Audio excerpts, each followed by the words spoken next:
ഈജിപ്തിലെ മമ്മീസിനെ കുറിച്ച് കേൾക്കാത്തവരായി ആരും തന്നെ ഉണ്ടാവില്ല, അല്ലേ? ഈജിപ്തിലെ ഹവാരയിൽ നിന്നും 1911 പുരാവസ്തു ഗവേഷകർ 5 വയസ്സുകാരിയുടെ മമ്മി കണ്ടെത്തുന്നത്. ആ പെൺകുട്ടിയുടെ മുഖം മമ്മിക്ക് മുകളിലായി വരച്ചു ചേർത്ത രൂപത്തിലായിരുന്നു ലഭിച്ചത്.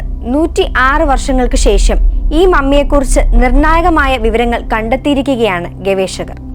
എക്സ്റേ സ്കാനിംഗ് സാങ്കേതിക വിദ്യ ഉപയോഗിച്ച് നടത്തിയ ഗവേഷണങ്ങളാണ് പെൺകുട്ടിയെക്കുറിച്ച് കൂടുതൽ വിവരങ്ങൾ ലോകത്തിനു മുമ്പിലേക്ക് എത്തിച്ചിരിക്കുന്നത്.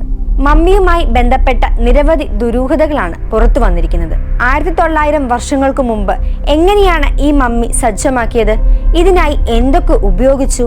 ആ കുട്ടിയുടെ മരണകാരണം എന്താണ്? തുടങ്ങി നിരവധി ചോദ്യങ്ങൾക്കുള്ള ഉത്തരമാണ് ഇപ്പോൾ ലഭിച്ചിരിക്കുന്നത്.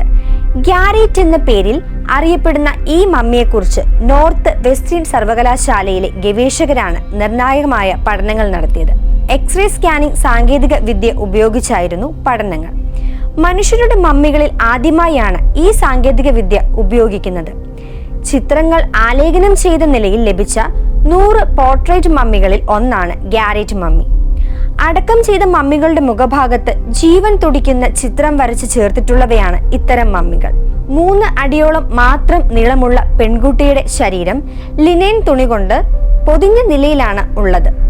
തേനീച്ചകളുടെ മെഴുകും നിറവും ഉപയോഗിച്ചാണ് മമ്മിയിലെ ചിത്രങ്ങൾ വരച്ചിരിക്കുന്നത്. മുടി പിന്നിയ നിലയിൽ പുറകിലേക്ക് ഇട്ടിരിക്കുകയാണ്. മമ്മിയെക്കുറിച്ച് നിരവധി വിവരങ്ങൾ ലഭിച്ചിട്ടുണ്ടെന്നും ഇത് വിശദമായ പഠനങ്ങൾ നടത്തിയാൽ പെൺകുട്ടി ആരായിരുന്നു എന്നത് അടക്കമുള്ള വിവരങ്ങൾ ലഭിക്കുമെന്നുമാണ് ഗവേഷകർ കരുതുന്നത്. ഭൂഗർഭ അറയിൽ മികച്ച രീതിയിൽ പരിപാലിക്കപ്പെട്ട 4 മമ്മികൾക്കൊപ്പമാണ് ഗ്യാരേറ്റ് മമ്മി ഉണ്ടായിരുന്നത്. കഴിഞ്ഞ ഓഗസ്റ്റിൽ ഗ്യാരേറ്റ് മമ്മിയുടെ CT സ്കാനിംഗ് നടത്തിയിരുന്നു. ഇതിൽ നിന്നാണ് ഈ മമ്മിക്കുള്ളിൽ 5 വയസ്സുള്ള പെൺകുട്ടിയുടെ ശരീരമാണ് അടക്കിയിരിക്കുന്നതെന്ന വിവരവും മനസ്സിലാക്കിയത്. ഈ സ്കാനിങ്ങിന്റെ തുടർച്ചയായാണ് എക്സ്റേ സാങ്കേതിക വിദ്യ ഉപയോഗിച്ചുള്ള ഗവേഷണങ്ങൾ നടത്തിയത്.